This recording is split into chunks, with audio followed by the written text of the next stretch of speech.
Hermanos, amigos, Dios conoce cada una de nuestras batallas, Dios conoce cada una de nuestras luchas. Dios conoce cómo la vida nos presenta con dificultades, cómo el mundo nos presenta con dificultades. Dios sabe lo que el enemigo está tratando de hacer en cada una de nuestras vidas, en nuestros corazones. Son luchas reales, son luchas personales.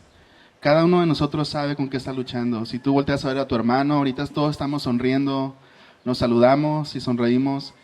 Y no significa que seamos hipócritas, simplemente cada uno de nosotros tiene una manera tal vez de enfrentar sus luchas y en ocasiones tal vez no es la manera correcta o tal vez no estamos acostumbrados a compartirlo siempre, pero debemos asumir que cada uno de nosotros está luchando una batalla.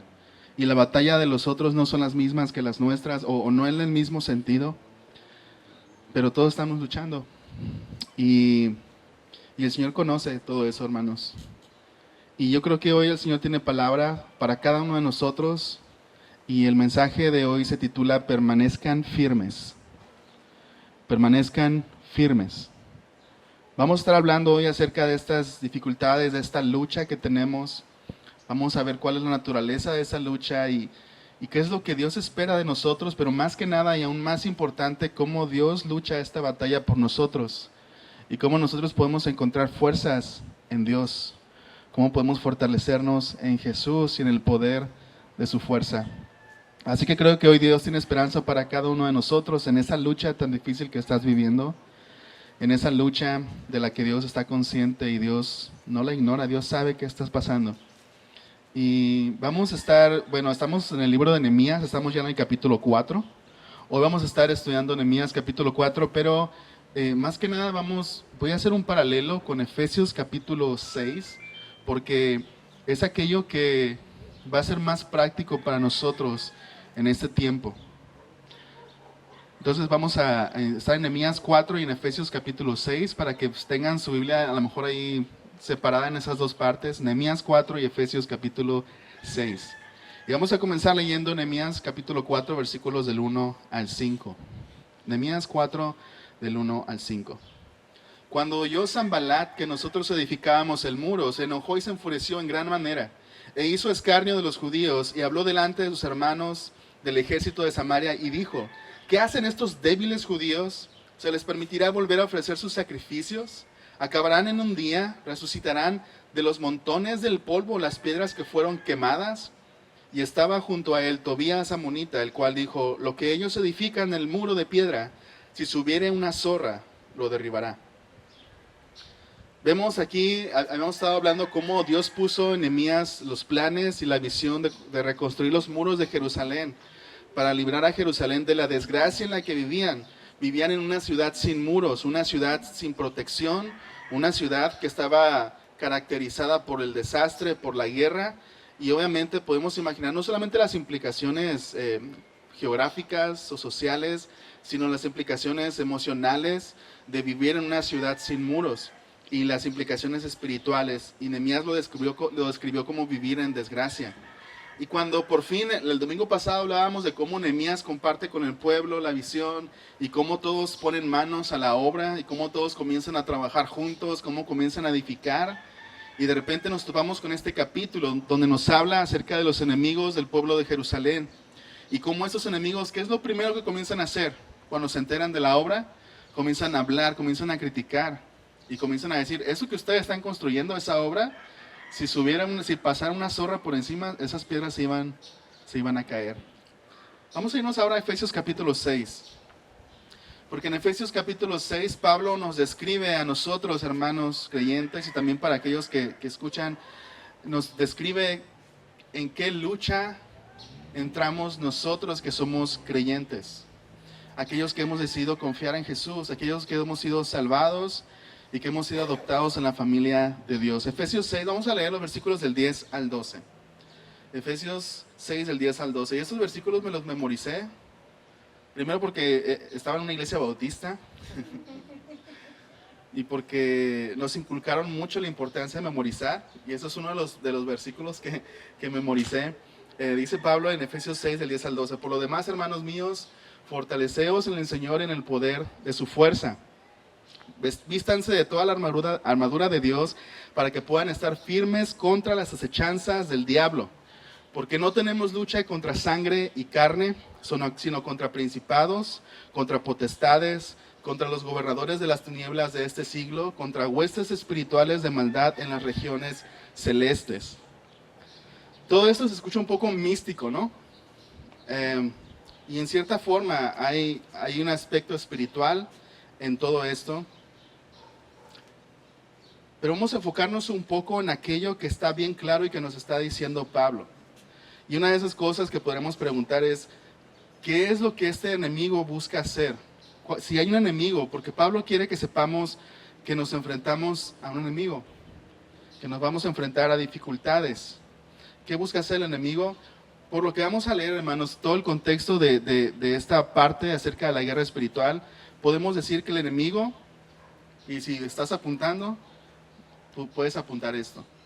El enemigo quiere contaminar tu relación con Dios, quiere destruir tu relación con otras personas y mantenerte engañado acerca de quién eres realmente en Jesús. ¿Sí? Una vez más, el enemigo quiere contaminar tu relación con Dios, quiere destruir tu relación con otras personas y mantenerte engañado acerca de quién eres realmente en Jesús. Ahorita vamos a ir leyendo y vamos a ver que cada cosa que el enemigo hace o aquello que busca y la razón por la cual ocupamos la armadura de Dios son cosas que tienen que ver con estar firmes, ¿sí? Y poniendo un poco de contexto, hermanos, estamos leyendo Efesios y en Efesios Pablo nos habla acerca de quiénes somos en Jesús. Pablo comienza a hablar a los creyentes de cuál es tu nueva identidad en Jesús. Si tú crees en Jesús, si tú has creído en Jesús, tienes una nueva identidad. Has sido adoptado en la familia de Dios, has sido salvado, tus pecados han sido perdonados, ahora estás sentado con Cristo, es decir, tu identidad ahora es una identidad, yo lo llamo una identidad compartida, es decir, ya mi identidad no depende solamente de quién soy yo, porque cuando Dios me ve, ahora me ve en Cristo, ¿sí? Es una identidad compartida. Cuando tratamos los cristianos de pensar en quiénes somos, no podemos despegar quiénes somos de Jesús, es lo que significa. Entonces Pablo en el libro de Efesios comienza a hablar acerca de todo lo que somos como cristianos en Jesús. Y cuando habla acerca de la guerra espiritual, comienza a hablar de todas aquellas cosas que el enemigo hace para que dejes de estar firme en eso, en quién eres en Jesús y todo lo que Jesús ha hecho por nosotros. Las mentiras de Satanás son tan eficientes que podemos pasar años sin darnos cuenta de que están ahí en lo más profundo de nuestro corazón. Son mentiras acerca de Dios, acerca de nuestro prójimo y de las cosas más importantes de la vida. Una vez más, hermanos, el enemigo busca contaminar tu relación con Dios. Incluso si ya has creído en Jesús, incluso siendo adoptado en la familia de Jesús, lo que el enemigo quiere hacer es contaminar esa relación. Que tú no confíes, que tú dejes de tener esa comunicación con Jesús, de tal manera que permanezcas sin fruto en tu vida. Quiere destruir tu relación con otras personas, por eso introduce caos a nuestra vida, desorden, divisiones, pleitos. Algunas de las cosas que podemos deducir que el enemigo usa debido a las cosas que se mencionan de la armadura de Dios, el enemigo utiliza la mentira. Eso es lo principal y es algo en lo que nos vamos a estar enfocando en este mensaje: la mentira, la injusticia, la culpa y la vergüenza, la división y las falsas promesas. Mientras estemos hablando acerca de estas cosas, me gustaría que tuvieras en tu mente aquella historia cuando Jesús está ayunando en el desierto y el diablo viene, Satanás viene y lo tienta. ¿Se acuerdan de esa historia? Es muy conocida incluso en las películas, ¿no? De Jesús, a veces aparece. Jesús está ayunando durante 40 días, Satanás viene y lo tienta. ¿Qué es lo primero que le dice? Como Jesús estaba ayunando, obviamente Jesús tenía hambre, ¿no? Jesús era un hombre. Y le dice, si eres, fíjense la pregunta que Satanás hace. Si eres realmente el Hijo de Dios, pide que esas piedras se conviertan en pan. Yo estoy pensando en la paz del mundo, hermano. Si realmente eres hijo de... ¿Cuántas veces Satanás te hace este tipo de preguntas a tu vida? Si realmente eres hijo de Dios, o a lo mejor lo cambia un poquito, no, si realmente Dios te ama, si realmente crees en Dios, si realmente Dios te ha salvado, si realmente, y luego te pone, ¿no? Haz esto, o pregunta esto, o actúa de esta manera. Pablo lo dice, ¿no? Nuestra lucha no es contra sangre y carne, sino contra principados, contra potestades, contra los gobernadores de las tinieblas de este siglo, contra huestes espirituales de maldad en las regiones celestes. Hermano, el problema del pecado, el problema de lo que Satanás hace, hermanos, en el mundo, es un problema que tiene que ver no solamente en el aspecto personal, sino que llega a convertirse en sistema. Llega a convertirse algo que es parte de cómo funciona el mundo. En México, por ejemplo, uno de estos ejemplos, a lo mejor de un problema sistémico o sistemático, es la corrupción, ¿verdad?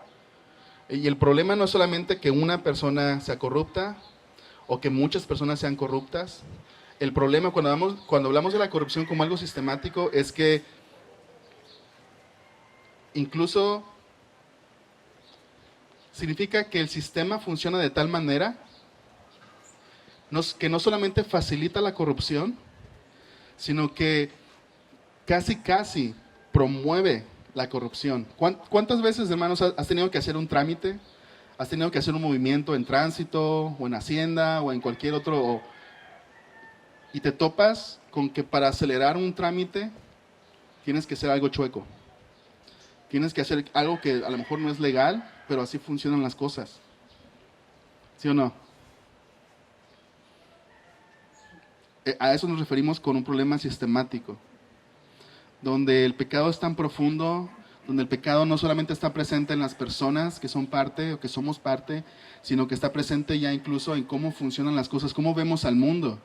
Y qué tan fácil es para un mexicano ser corrupto sin necesidad de sentir que está haciendo algo malo. A eso nos referimos. Así es como explota un reactor nuclear. Así es, hermanos, podríamos decir nosotros, así es como las personas caen en adicciones, mentiras.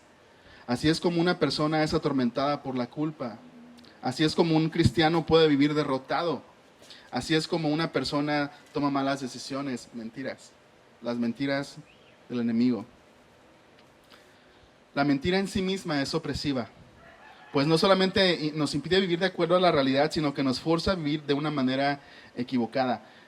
Como decía, hermanos, hay cosas que esos principados y potestades que describe Pablo, hay cosas que no pueden hacer. ¿Sí? Algunas de las cosas que no pueden hacer, no pueden separarte del amor de Dios. Amén. Como dice Pablo en Romanos capítulo 8, ni principados ni potestades pueden separarte del amor de Dios, ¿verdad? Pero pueden convencerte de que Dios no te ama, ¿sí o no? ¿A cuántos les ha pasado? ¿A cuántos nos ha pasado? Los principados y potestades no pueden quitarte tu salvación. Si realmente Jesús te ha salvado, si has sido adoptado en su familia y tienes una herencia con Él, los principados y potestades no pueden quitarte eso, ¿verdad? Pero ¿a poco no pueden convencerte de que sí? Vivir con inseguridad, una inseguridad que te hace depender de tus propias acciones, de tu propio desempeño y que no te lleva a Jesús. Los principados y potestades no pueden cambiar el hecho de que han sido derrotados y están siendo derrotados, pero pueden hacerte creer que tú eres derrotado. Lo que sí pueden hacer es quitarte la firmeza, hacerte vivir en mentira, contaminar tu relación con Jesús, destruir tu relación con otras personas, mantenerte pasivo y sin fruto, que creo que es finalmente una de las cosas que quiere el enemigo hacer contigo. Básicamente quitarte la firmeza, yo lo interpreto por lo que encuentro en la palabra de Dios, es que quieren mantenerte a ti, incluso si ya eres cristiano, si Jesús te ha salvado, si eres parte de la familia de Dios, si has sido adoptado como la familia de Dios, si estás sentado con Cristo en los lugares celestiales, todo lo que dice Pablo en Efesios, incluso teniendo todas estas cosas, Satanás quiere mantenerte pasivo y sin fruto. Al contaminar tu relación con Jesús, al sembrar en ti culpa, vergüenza, inseguridad, quiere mantenerte como una persona que no se esfuerza, que no cree, que no vive para la gloria de Dios. ¿Tiene sentido? Eso es algo que sí puede hacer el enemigo. No nos puede separar de Jesús, pero puede mentirnos y puede hacer que nos convirtamos en cristianos temerosos, siempre cargando con culpa, siempre cargando con vergüenza y no descansando en Jesús. Y eso nos mantiene sin frutos. Habíamos hablado en mensajes anteriores que Jesús nos ha llamado a ser la luz del mundo y la sal de la tierra. Y lo que el enemigo busca es que no seamos nada de eso. Que estemos apagados, sin brillo, sin fruto. Para que las personas no puedan ver en nosotros y que no podamos darle gloria a Dios. Eso es lo que sí puede hacer el enemigo. Entonces la pregunta es, ¿cómo podemos estar firmes? ¿Qué podemos hacer? Vamos a volver a Nehemías capítulo 4. Nehemías 4 del 6 al 14. No, perdón, del 7 al 9 vamos a leer. Nehemías 4 del 7 al 9. Pero aconteció que oyendo Sanballat y Tobías y los árabes, los amonitas y los de Asdod, que los muros de Jerusalén eran reparados, porque ya los portillos comenzaban a ser cerrados, se encolerizaron mucho y conspiraron todos para venir a atacar a Jerusalén y hacerle daño. Entonces oramos a nuestro Dios y por causa de ellos pusimos guarda contra ellos de día y de noche. Es bien interesante porque este ataque que comenzaron a planear nunca se llevó a cabo. Estos enemigos de Jerusalén nunca los atacaron. Eran solamente amenazas, eran solamente críticas. ¿Y qué creen que buscaban ellos hacer con esas amenazas y con esas críticas? Buscaban hacer que el pueblo tuviera miedo o que el pueblo se desanimara y dijera, es cierto, no vamos a poder, es cierto, nunca vamos a poder construir, es cierto, no tenemos lo necesario.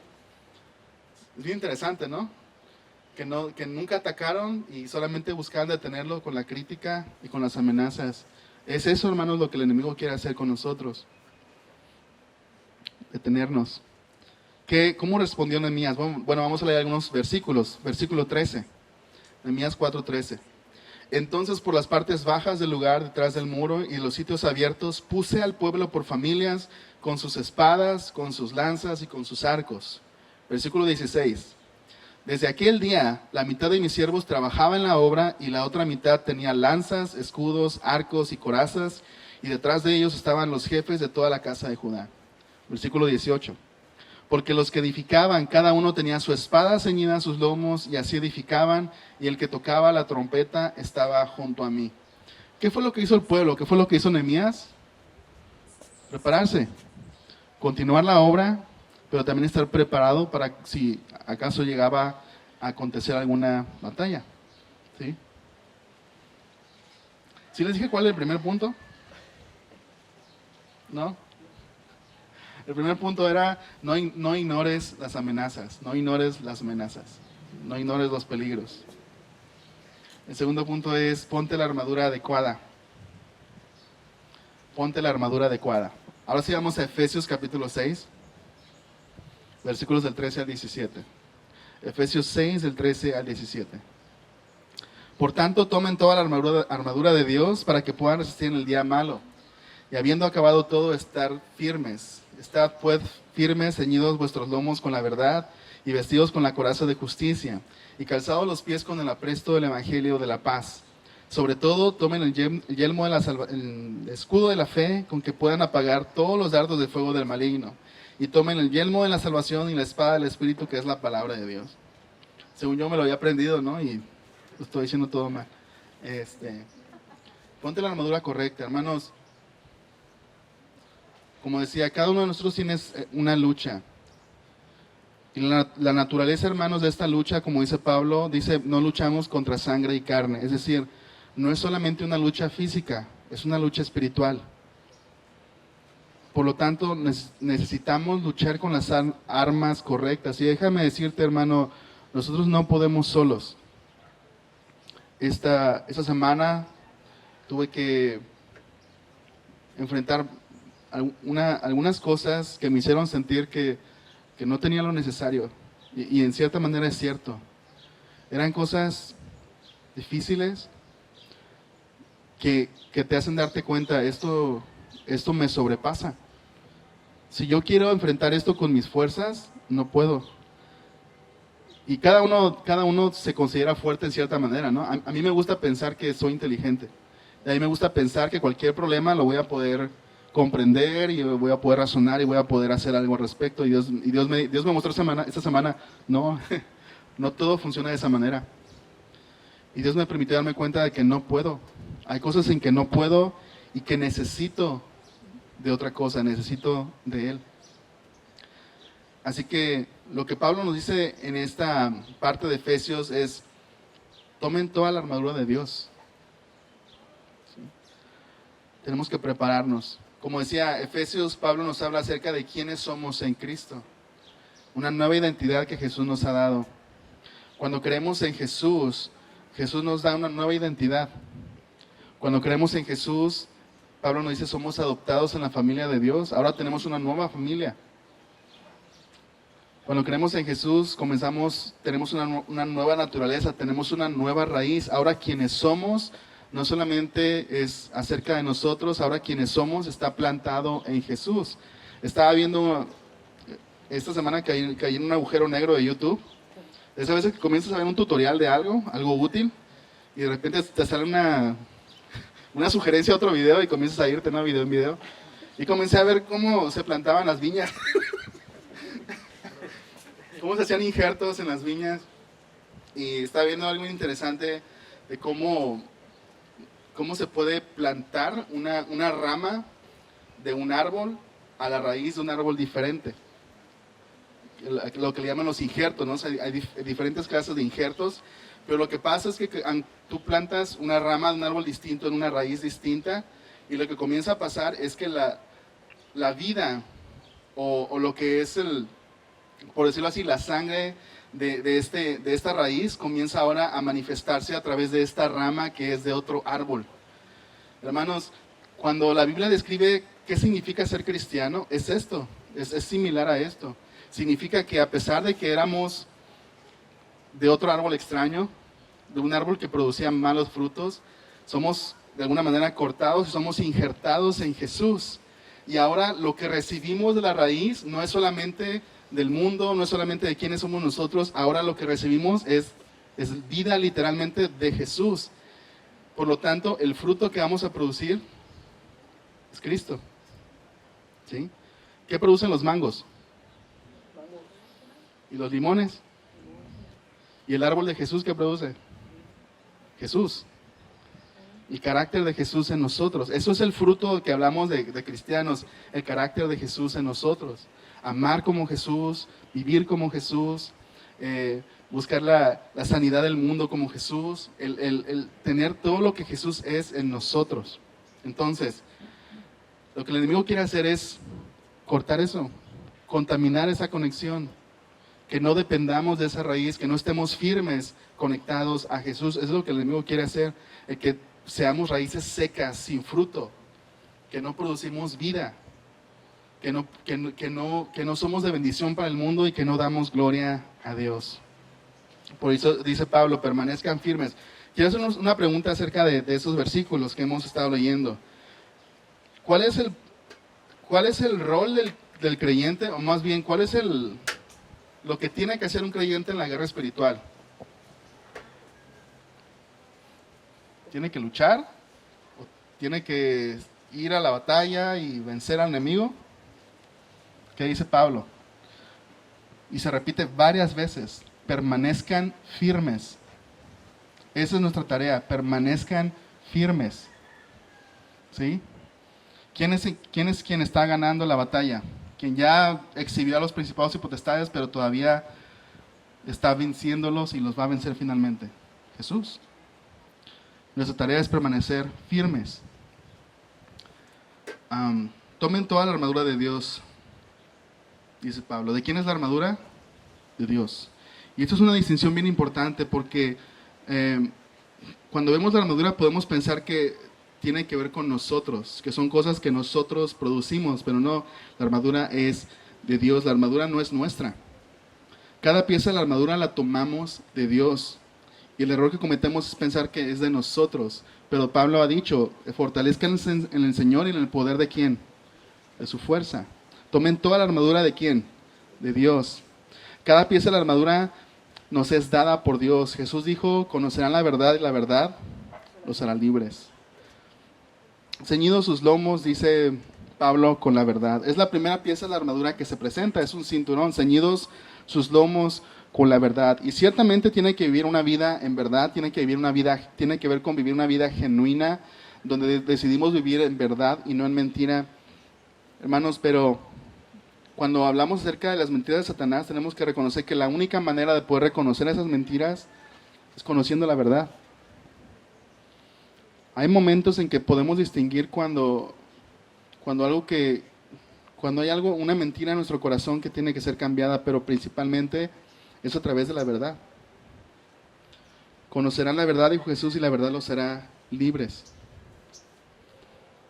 No sé si han visto ese programa El Precio de la Historia en History Channel, Pawn Shop, se llama en inglés. Que llegan a venderle, traigo una tarjeta del béisbol del jugador no sé qué, y la agarra el Rick, la agarra, ¿no? No lo sé, parece falso, dice. Llega alguien a la tienda a vender un diente. Traigo el diente de que le perteneció a un no sé qué, a un famoso, ¿no? Un guitarrista que no sé qué. Y siempre dice, no, tengo un amigo que es experto en dientes, ¿no? Siempre tiene un amigo que es experto en lo así bien específico, ¿no? Y llega el amigo, no, sí, este diente es genuino, lo puedes ver porque aquí tiene la marca y en aquellos tiempos no se hacía esto, cosas así, ¿no? Porque tiene la experiencia. Y solamente alguien que ha tenido la experiencia de algo real puede reconocer cuando algo es mentira. Hermanos,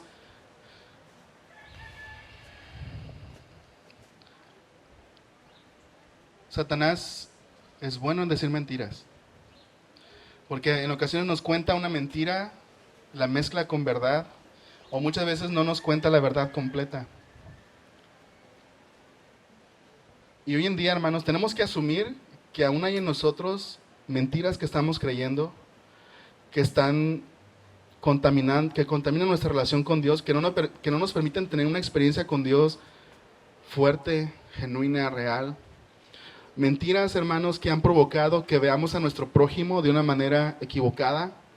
Mentiras que el enemigo ha sembrado que probablemente hace que veamos a otras personas o ciertos grupos de personas con prejuicios. Y creo que de las mentiras más eficaces de Satanás, hermanos, no solamente son las mentiras acerca de quién es Dios, sino acerca de quiénes somos nosotros. Y nos miente. Y hermanos, gran parte, y por no decir muchas de las cosas con las que batallamos o con las que muchas personas batallan hoy en día tienen que ver con tener una perspectiva distorsionada de la realidad, con tener una perspectiva distorsionada de Dios, de nuestro prójimo, de nosotros mismos o de las cosas más importantes de la vida, de la muerte. Y esas mentiras, hermanos, a veces provocan que estemos esclavizados. Y yo sé que muchos de ustedes pueden comprender lo que estoy diciendo, porque tal vez nos hemos encontrado dentro de esas mentiras, donde la culpa a lo mejor forma un ciclo que nos mantiene encerrados en un ciclo de derrota, en un ciclo de no sentirnos amados por Dios, y de porque no nos sentimos amados no nos acercamos, y porque no nos acercamos sentimos más culpa y más vergüenza. Y yo creo que comprendemos a qué me refiero, a qué nos referimos con esto de las mentiras de Satanás. Y solamente la verdad puede traernos libertad. Solamente la verdad. Por eso debemos ceñirnos nuestros lomos con la verdad. Pablo menciona también vestidos con la coraza de justicia, con el pectoral de la justicia. Una vez más, ¿de quién es la armadura? De Dios. Y por tanto, esa justicia con la que debemos vestirnos, ¿de quién es? De Dios. No es nuestra justicia. Lo que Pablo está diciendo aquí es, no sean justos, no nos está diciendo, sean justos. Aunque obviamente comprendemos que debemos ser justos, ¿no? Lo que Pablo está diciendo es, para poder resistir las mentiras de Satanás y los ataques de Satanás, tienes que ponerte la justicia, no tu justicia, porque muchas veces vas a fallar. Tienes que ponerte la justicia que Dios te ha dado en Jesús. ¿Sí? ¿Cómo hemos sido justificados nosotros? ¿Por nuestras obras? No, por Jesús, porque Jesús murió en la cruz, nosotros somos justificados. Y la justificación, la justicia, es una de las palabras en la Biblia que a veces no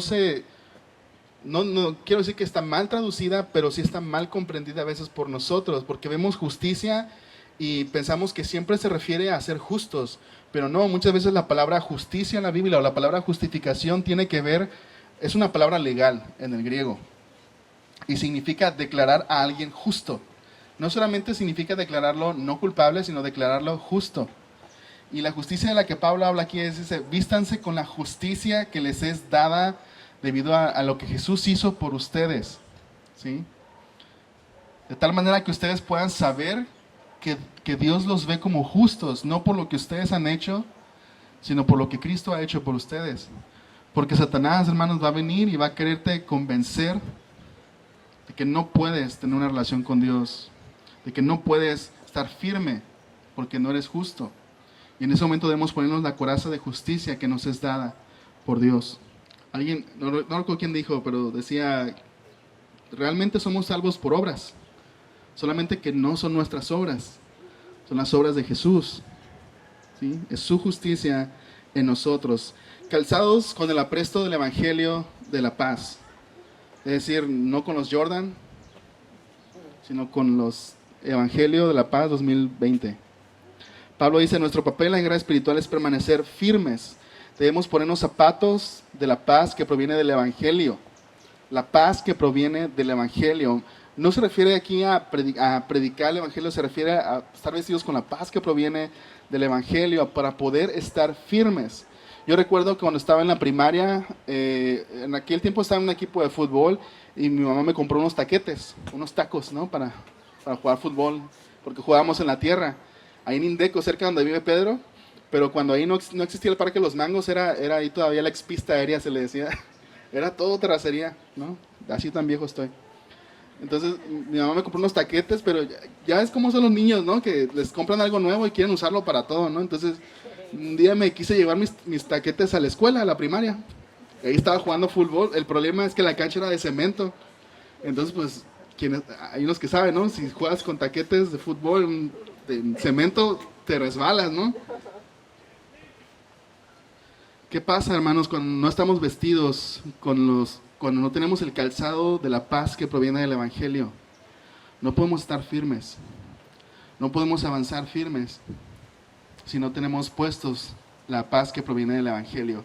Sobre todo, dice Pablo, tomen el escudo de la fe con que puedan apagar los dardos de fuego del maligno. Algunas cosas interesantes aquí. Dice, tomar el escudo de la fe con que puedan apagar los dardos de fuego del maligno. No dice Pablo, pónganse el escudo de la fe para que no sean disparados los dardos de fuego. No, los dardos de fuego van a venir. Siempre. Pero dice, con el escudo de la fe pueden apagarlos todos.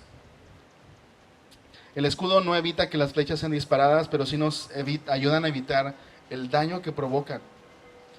Hermanas, esas cosas, esas mentiras de Satanás, esas experiencias en la vida que de alguna manera refuerzan a veces esas mentiras de Satanás, porque el mundo no funciona en este momento de acuerdo al reino de Dios, funciona de acuerdo al reino de Satanás, los principados y las potestades, todos los sistemas.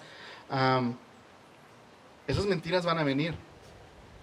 A lo mejor incluso esta semana ha habido cosas que te han hecho, han habido a lo mejor esos dardos de fuego, esas mentiras del enemigo que te hacen desconfiar. Y tú sabes que son profundas. Tú sabes que el enemigo ataca por donde más duele, ¿sí o no? Llega y te dice, Néstor, eres un fracaso como pastor.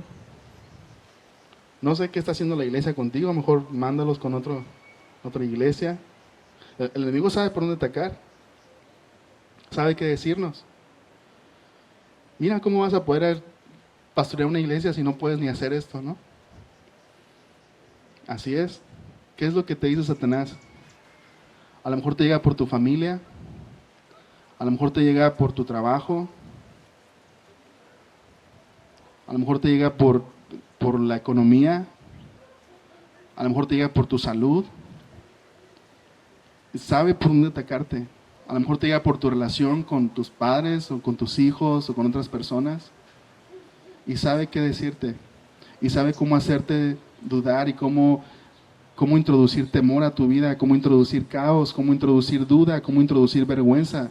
Satanás sabe qué cosas decirte para hacerte sentir culpable, para hacerte sentir que eres un fracaso, para hacerte sentir que no eres suficiente, para hacerte sentir que no vas a poder, que no vale la pena seguir adelante, que no vale la pena luchar, que no vale la pena esforzarte, que no vale la pena dar la vida por otros, que no vale la pena servir al Señor.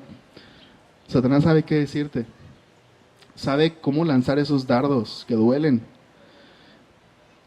Imaginemos a un soldado romano y este escudo era un escudo grande, era un escudo cuadrado, alargado, que casi podía cubrir todo el cuerpo del soldado. Pero imagínate estar en la guerra y llegan las flechas y nada más escuchas en el escudo, ¡tuf, tuf! ¿Verdad que da miedo? Da miedo, pero dice Pablo, con que puedan apagar todos los dardos de fuego del maligno, van a llegar esos dardos, a pesar de que estemos firmes, van a llegar, tal vez van a causar un poco de dolor, un poco de impresión, un poco de susto, pero dice Pablo, con el escudo de la fe van a poder apagar todos los dardos de fuego del maligno. Vamos a poder evitar que hagan daño, que hagan el daño que están diseñados para hacer. Las flechas en aquellos tiempos les ponían fuego, y cuando eran disparadas el aire hacía que todavía se encendieran más, y cuando llegaban las flechas estaban diseñadas para causar el mayor daño posible, pero también el escudo romano estaba diseñado para apagar el fuego de esas flechas, para que no se extendiera. El escudo de la fe nos permite apagar todos los dardos de fuego del maligno. Dice Pablo, y tomen el yelmo de la salvación. Y el yelmo no solamente protege al soldado, el yelmo también lo identificaba en la batalla. Hermanos, tenemos que tener puestos el yelmo de la salvación, la esperanza de nuestra salvación, sabiendo que es una salvación que ya tenemos en Cristo. Y la espada del Espíritu, que es la palabra de Dios. Si queremos estar firmes, necesitaremos la espada del Espíritu. Una vez más, recordando la historia donde Jesús es tentado por Satanás. Si realmente eres el Hijo de Dios, pide que estas piedras se conviertan en panes. Si realmente eres hijo de Dios, ¿qué te dice a ti el enemigo? Cuando Satanás tentó a Jesús, Jesús estaba listo para defenderse con la espada del Espíritu. Tiene una espada en sus manos. Satanás usa la palabra de Dios, pero la usa para dañar. Toma solamente unas partes, la saca de contexto y la usa para crear desconfianza, para dañar a otros. Y solamente el Espíritu puede ayudarte a usar eficientemente la palabra de Dios. Solamente el Espíritu puede llevar la palabra de Dios a tus oídos, de tus oídos a tu mente y de tu mente a tu corazón, y afirmarla fuertemente. La espada del Espíritu. Hermanos, la lucha que tenemos no es contra carne y sangre, no es contra personas, es una lucha espiritual. Y es una lucha en la que no podemos solos. Necesitamos el poder de Dios. Necesitamos la armadura de Dios. Y finalmente, hermanos, el tercer punto es: no luches solo. No luches solo. Nehemías 4, del 15 al 23. Perdón, vamos a leer del 18 al 20. Nehemías 6, perdón. Vamos a Efesios 6, del 18 al 20. Efesios 6, del 18 al 20. Orando en todo tiempo, con toda oración y súplica en el Espíritu, y velando en ello con toda perseverancia y súplica por todos los santos y por mí, a fin de que al abrir mi boca me sea dada palabra para dar a conocer con denuedo el misterio del Evangelio, por el cual soy embajador en cadenas, que con denuedo hable de él como debo hablar. Bien interesante, leía que la armadura que Pablo describe, obviamente Pablo en ese momento seguramente tenía un soldado romano a su lado y estaba viendo mientras estaba escribiendo la carta. Y curiosamente la armadura romana tenía más protección por frente que por detrás, ¿no? Y decía un comentarista, probablemente esto tiene algunas implicaciones, o a lo mejor es extender un poco demasiado la ilustración, pero probablemente significa que Dios tiene nuestra espalda, ¿no? Que Dios nos protege. Quizás significa que como soldado no debemos darle la espalda al enemigo, ¿no? Pero yo creo que también se refiere a que entre nosotros podemos cuidar nuestras espaldas cuando estamos juntos, cuando estamos luchando juntos, cuando estamos orando unos por otros. Dice Pablo, orando en todo tiempo con toda oración y súplica en el Espíritu, y velando en ello. Velar significa estar alertas, con toda perseverancia y súplica por todos los santos. Y Pablo dice, y por mí. que soy preso del Evangelio, que estoy encarcelado por predicar el Evangelio. Soy un embajador en cadenas, decía Pablo, que con denuedo hable de él como debo hablar. Hermanos, no luchemos solos, porque no podemos. Necesitamos toda la armadura de Dios. Necesitamos estar listos y fortalecernos en el poder del Señor. Creo que hoy el Señor tiene esperanza para nosotros. Y si aún no has puesto tu fe en Jesús, si aún no has tomado esta armadura, si aún no puedes tomar estas cosas que Dios nos las da, su justicia, la verdad, el perdón, la salvación, ese evangelio, esa paz que proviene del evangelio, hoy es el momento para hacerlo. Y Dios nos las da cuando creemos en Jesús, cuando ponemos nuestra confianza en Jesús. Y si tú quieres poder tener todas estas cosas que nos ayudan en contra de los ataques del enemigo, de los ataques de Satanás, de la mentira que Él siembra en nosotros, para que no conozcamos a Dios, para que no vengamos a Dios y para que no creamos en Jesús, solamente confiar en Jesús, solamente venir a Él. Y solamente Él puede salvarnos, solamente Él puede ayudarnos a estar listos para esta batalla. Vamos a orar. Padre, gracias por tu palabra. Solo tú conoces nuestras luchas, solo tú conoces nuestras dificultades. Te pedimos, Padre, que tú puedas ayudarnos, que tú nos fortalezcas, que tú nos des esas fuerzas que necesitamos para luchar, para resistir los ataques del enemigo. Que tú nos ayudes a tomar cada pieza de la armadura y que podamos vestirla completa para estar listos y para poder estar firmes, sabiendo que tú tienes la victoria, sabiendo que tú ya has ganado y que nosotros solamente esperamos la plenitud de tu salvación, que esperamos, que queremos ser fructíferos, que queremos ser luz en el mundo y sal en la tierra. Y te pedimos todo esto en el nombre de Jesús. Amén.